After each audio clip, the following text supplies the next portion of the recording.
we need to talk about pretty privilege in the spiritual community.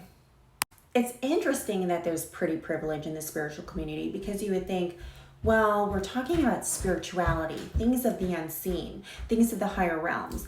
Yet all of us are so attracted and so pulled in by people's exterior. And this goes especially for male spiritual influencers. It seems like women will believe these men who are on the high rating of the attractiveness scale, no matter what they say. So I've heard some of these men say things that they're communicating with AI or ETs or biblical figures, or that they're actually biblical figures reincarnated. They might call themselves super soldiers, or heads of councils of light, or heads of councils of starseed nations. And females will believe them because they look good. And men look up to them because they appear as though they have their stuff together. But just because you look good or you even sound good doesn't mean that you have anything put together in your life. We seem to forget credibility actually is a big part of somebody's spiritual experience, and if they're actually a qualified person to speak on what they're speaking on. We're not supposed to see these people as actors, but a lot of them are. A lot of them are failed actors and actresses. And yes, women, I'm coming for you too next.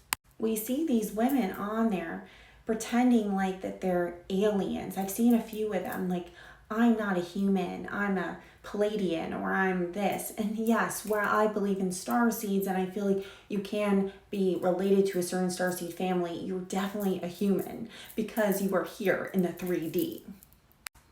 And these women primp around half naked with their underwear and sometimes wearing a bra or their underwear, their lingerie, or their bathing suit, and they're speaking about spirituality. And it's we're just supposed to believe them because they look good.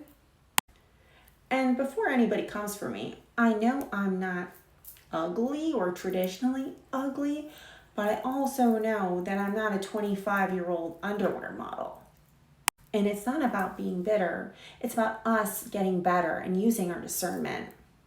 Can someone who's attractive be a spiritual teacher? Absolutely.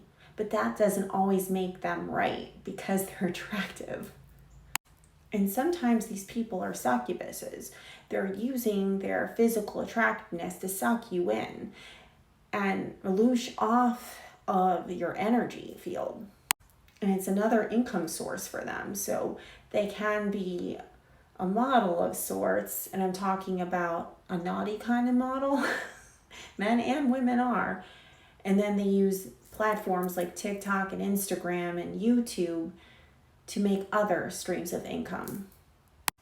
There's nothing wrong with being a sexual being, but there is something wrong with using your sexuality to spiritually exploit people. Let me know what you think in the comments, but of course be respectful, or you know what I'm going to do. I'm going to delete and block you. And if you like a reading by me, I do astrology readings, Akashic record readings, and tarot readings. You can hop on over to my website, sarahashley.astrology.com.